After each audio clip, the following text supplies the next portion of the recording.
Today, we're going to dive into a book that really shook things up for an entire profession. It's called Strategic Selling, and it offers a totally different way to think about one of the oldest and, let's be honest, most misunderstood jobs out there. It all kicks off with one kind of uncomfortable question. Seriously, think about it. When you hear the word sales, what's the very first image that pops into your head? For a whole lot of us, it's not exactly a warm and fuzzy feeling, is it? And there's a very good reason for that, a reason that goes way back. You know, the book just nails it with this quote. Selling is a massive, massive part of our world, maybe the biggest profession there is, and yet it's got this awful reputation. This isn't just in our heads, it's a stereotype that was frankly earned. And we're about to see exactly why. So where did this whole sleazy salesperson idea even come from? Well, it's been built up for decades through movies, TV, and yeah, unfortunately, from a lot of people's real-life experiences. We all know the type, right? That fast talker who promises you the moon, uses all these little tricks to get your money, and then you never see him again. This image is so bad that companies now do linguistic gymnastics to avoid the word sales. They come up with titles like account manager or marketing consultant to hide the fact that their people, well, their job is to sell stuff. But this stereotype isn't just a funny character in a movie. It's actually born from a really flawed philosophy that has pretty much dominated sales forever. The book calls it the win-lose trap. And here's the absolute root of the problem. So much of traditional sales training frames the whole thing as a battle. It's you against the customer. You're in the trenches, trying to handle objections and close the deal. The whole mindset is basically get them before they get you. And just look at how this plays out. The salesperson's only goal is to win, to make that sale no matter what. Which of course means the customer loses. They walk away feeling manipulated, maybe a little tricked, and then that awful buyer's remorse kicks in. Sure, the salesperson got a quick win, but they've completely torched any chance of a real long-term relationship. So what's the alternative? Well, it turns out that through all this noise, a small group of highly successful pros found a completely different way. They didn't build their success by fighting customers. They did it by working with them, creating a whole new strategy from the ground up. This, right here, is the heart and soul of strategic selling, the I win, you win strategy. And listen, this isn't about just being nice. It's a system built on a fundamental truth. The best way to get what you want is to make damn sure your customer gets what they want. You only really win if they win too. So what does that actually look like?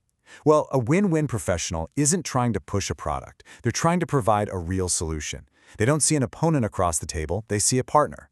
And here's the most important part. This isn't just more ethical. It is way, way more profitable. These people aren't chasing one-off deals. They're building long-term relationships that lead to more business, tons of referrals, and a reputation that's rock solid. In today's world, that trust is everything.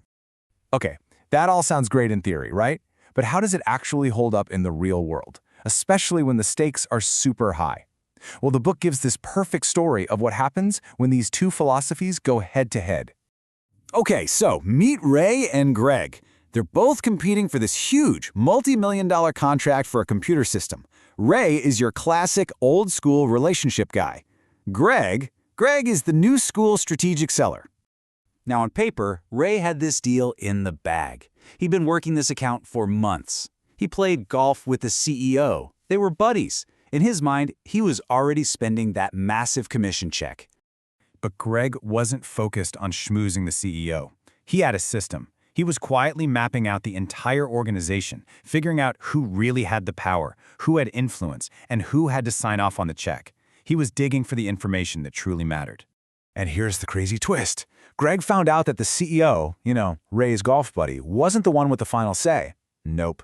The real power belonged to a division general manager that Ray had completely ignored. So, Greg focused all his energy there, showed how his solution solved that manager's specific problems, and boom, he won the deal.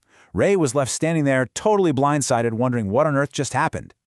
So the whole reason Ray lost is because he didn't realize he was in a complex sale.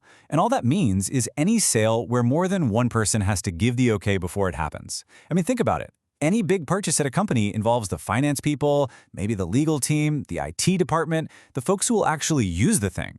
Ray only focused on his one relationship at the top.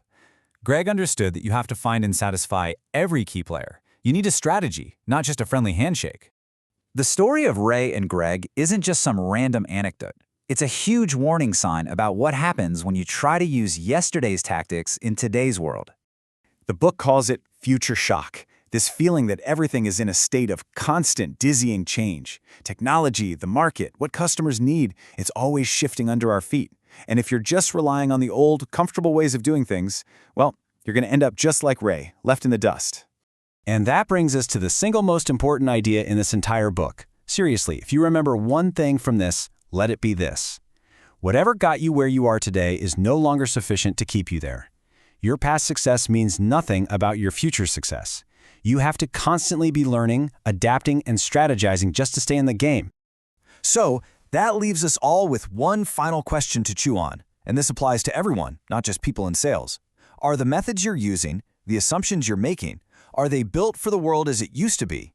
Or are you building a strategy that's ready for the complex, always changing world of tomorrow?